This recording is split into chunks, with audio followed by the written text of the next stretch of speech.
Hi friends, இந்த வீடியோவில் மீன் குழம்பு இன்ஸ்டன்ட் மசாலா வச்சு எப்படி செய்யறதா பார்க்க போகிறோம். இந்த மீன் குழம்பு பார்த்துட்டிங்கன்னா பேச்சுலர்ஸுக்கும் பிகினர்ஸுக்கும் ரொம்ப ஈஸியாக இருக்கும். மசாலா அரைச்சி செய்கிறதுக்கு லேட்டாகவும் நினைக்கிறவங்க கூட இந்த மெத்தடில் நீங்கள் செய்யலாம். இந்த மீன் குழம்பு பார்த்துட்டிங்கன்னா எல்லா வகையான மீன்களுக்கும் பொருந்தும். ஸோ நீங்கள் எந்த மீன் வாங்கிட்டு வந்தாலும் இதே மெத்தடில் செய்யலாம்.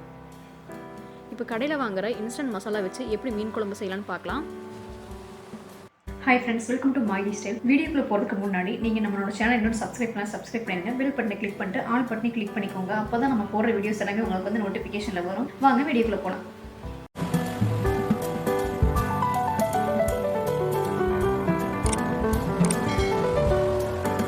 மீன் குழம்பு செய்ய ஸ்டார்ட் பண்ணுறதுக்கு முன்னாடி லெமன் சைஸ் அளவுக்கு புளியை ஊற வச்சுக்கலாம். நீங்கள் எந்த வகையான மீன் வாங்கினாலும் சரி, இந்த மாதிரி உப்பு மஞ்சத்தூள் போட்டு நல்லா கழுவி எடுத்து வச்சுக்கோங்க. இப்போ நம்ம மீன் குழம்பு செய்ய ஸ்டார்ட் பண்ணிடலாம். தேவையான அளவு ஆயில் சேர்த்திக்கலாம். இப்போ எண்ணெய் சூடானதும் ஒரு ஸ்பூன் கடுகு சேர்த்திக்கலாம். அது கூடயே ஒரு 1/4 டீஸ்பூன் வெந்தயம் சேர்த்திக்கலாம்.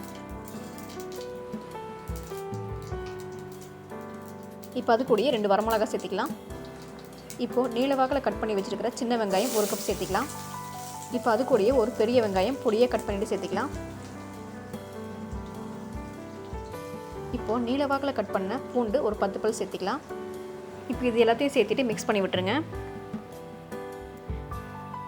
இப்போ தேவையான அளவு கருவேப்பிலை சேர்த்திக்கலாம்.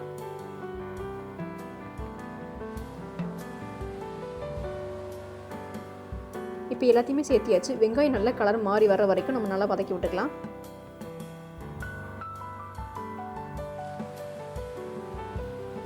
இப்போ வெங்காயம் நல்லா கலர் மாறிடுச்சு. இப்போ இந்த டைமில் 2 தக்காளி சேர்த்திக்கலாம்.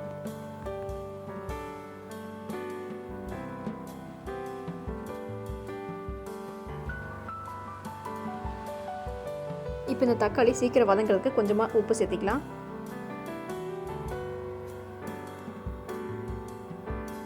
இப்போ இந்த தக்காளி நல்லா கிரேவியாக வர வரைக்கும் நல்லா வதக்கி விட்டுக்கலாம். இப்போ பாருங்கள், தக்காளி நல்லா வதங்கிருச்சு. இப்போ இந்த டைமில் நான் கடையில் வாங்கி வச்சுக்கிற இன்ஸ்டன்ட் மசாலா தான் சேர்த்திக்க போகிறேன். உங்களுக்கு எது வந்து ஃபேவரட்டோ அதை வாங்கி சேர்த்திக்கோங்க. ஒவ்வொரு கம்பெனிக்கு டேஸ்ட் மாறும். உங்களுக்கு எந்த மீன் குழம்பு பொடி பிடிச்சிருக்கோ அதை வாங்கி சேர்த்திக்கோங்க. ஸோ பார்த்துட்டிங்கன்னா மீன் குழம்பு பொடியிலே போட்டிருக்கோம். 1 கிலோவுக்கு எவ்வளோ பொடி யூஸ் பண்ணணும், அரை கிலோவுக்கு எவ்வளோ பொடி யூஸ் பண்ணணும்னு சொல்லிட்டு அதை பார்த்துட்டு சேர்த்திக்கோங்க. இல்லைன்னா நீங்கள் வீட்டில் அரைச்சி வச்ச குழம்பு பொடியாக இருந்தாலும் சேர்த்திக்கலாம். அதுவும் இல்லைன்னா மல்லித்தூள் 4 ஸ்பூன் சேர்த்திக்கோங்க. காரத்துக்கு தகுந்த மாதிரி மிளகாய்த்தூள் சேர்த்திக்கோங்க. 1/4 டீஸ்பூன் மஞ்சத்தூள் சேர்த்திக்கோங்க. அது கூட கொஞ்சமாக பெருங்காயத்தூள் சேர்த்திக்கோங்க.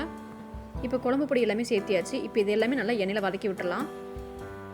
இப்போ இது கூட கொஞ்சமாக தண்ணி சேர்த்திக்கலாம். தண்ணி சேர்த்திட்டு ஒரு 1 நிமிஷத்துக்கு வதக்கி விடலாம்.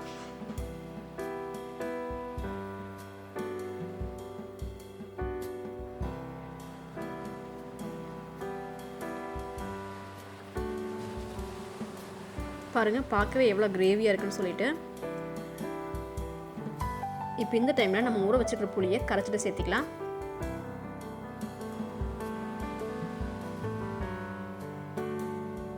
இப்போ இது எல்லாத்தையும் நல்லா கலந்து விட்டுலாம். கலந்து விட்டுட்டு கொதி வர வரைக்கும் நம்ம வெயிட் பண்ணலாம். கொதி வந்ததுக்கப்புறமா மூடி போட்டு ஒரு 5 நிமிஷத்துக்கு மீடியம் ஃப்ளேமில் வச்சிடலாம். இப்போ பாருங்கள், கொதி வந்துருச்சு. இப்போ இந்த டைமில் நம்ம மூடி போட்டு மூடி வச்சிடலாம். ஒரு 5 நிமிஷத்துக்கு மீடியம் ஃப்ளேமில் இருக்கட்டும். இந்த கேப்பில் குழம்புக்கு ஒரு பேஸ்ட் ரெடி பண்ணிக்கலாம்.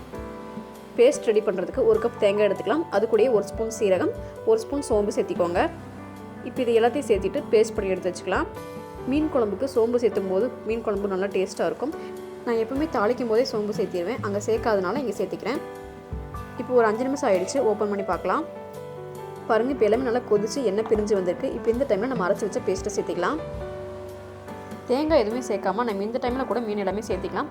பட் தேங்காய் சேர்த்து செய்யும் போது மீன் குழம்பு இன்னும் நல்லாயிருக்கும். இன்னும் கொஞ்சம் குழம்பு ஜாஸ்தியாக கிடைக்கும். ஸோ தேங்காய் அரைச்சி சேர்த்திக்கலாம்.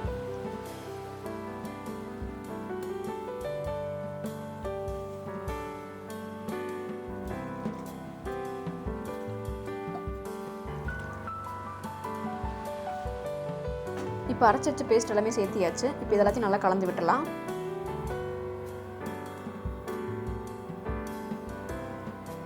இப்போ எல்லாத்தையும் நல்லா கலந்து விட்டாச்சு. இப்போ இந்த டைமில் குழம்புக்கு தேவையான உப்பு சேர்த்திக்கோங்க. தண்ணி உங்களுக்கு தேவைப்படுதுன்னா சேர்த்திக்கோங்க. எனக்கு பார்த்தீங்கன்னா தேங்காய் அரைச்சி ஊற்றுறதுலேயே தண்ணி அளவாக இருக்குது. ஸோ வந்து தண்ணி சேர்த்திக்கல. உங்களுக்கு ரொம்ப திக்காக இருந்துச்சுன்னா தண்ணி சேர்த்திக்கோங்க. இப்போ பார்த்துட்டிங்கன்னா குழம்பு கொதி வந்துட்டுருக்கு. இப்போ இந்த டைமில் மூடி போட்டு மூடி வச்சிடலாம். ஒரு 5 நிமிஷத்துக்கு மீடியம் ஃப்ளேமில் இருக்கட்டும். இப்போ ஒரு 5 நிமிஷம் ஆயிடுச்சு. இப்போ ஓப்பன் பண்ணி பார்க்கலாம்.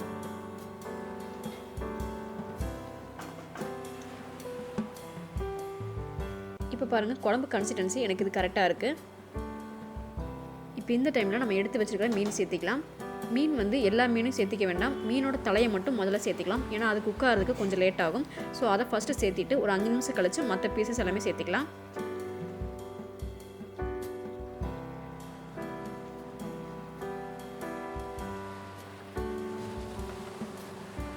மீனோட தலை பார்த்துட்டிங்கன்னா கொஞ்சம் பெருசாகவே இருக்குது. இது நல்லா குழம்புல மூழ்கிற அளவுக்கு பெரட்டி விட்டுக்கலாம்.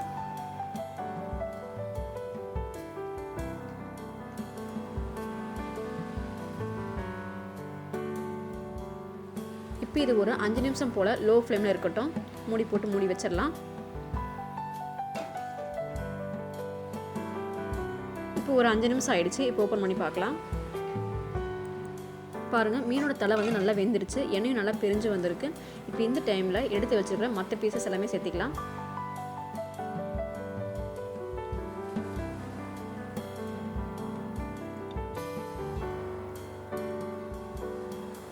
இப்போ எல்லா மீன் துண்டுகளையும் சேர்த்தியாச்சு. இப்போ இந்த டைமில் குழம்புல மூழ்கிற அளவுக்கு நல்லா கலந்து விட்டுலாம். அப்போ தான் குழம்போடு சேர்ந்து நல்லா வேகும்.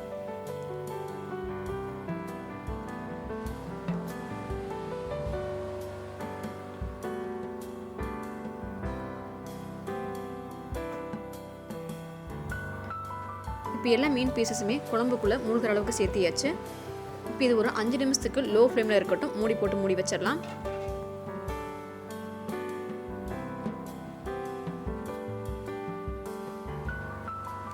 இப்போ ஒரு 5 நிமிஷம் ஆயிடுச்சு. இப்போ ஓப்பன் பண்ணி பார்க்கலாம்.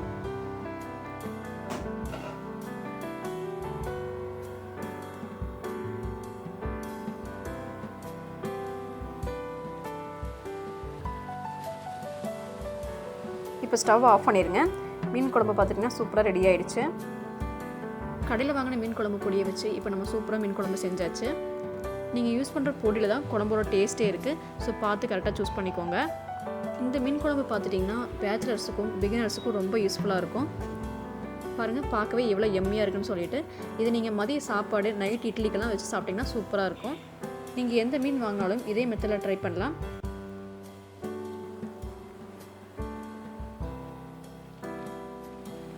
இப்போ இந்த மீன் குழம்பை ஒரு பவுலுக்கு மாற்றிக்கலாம்.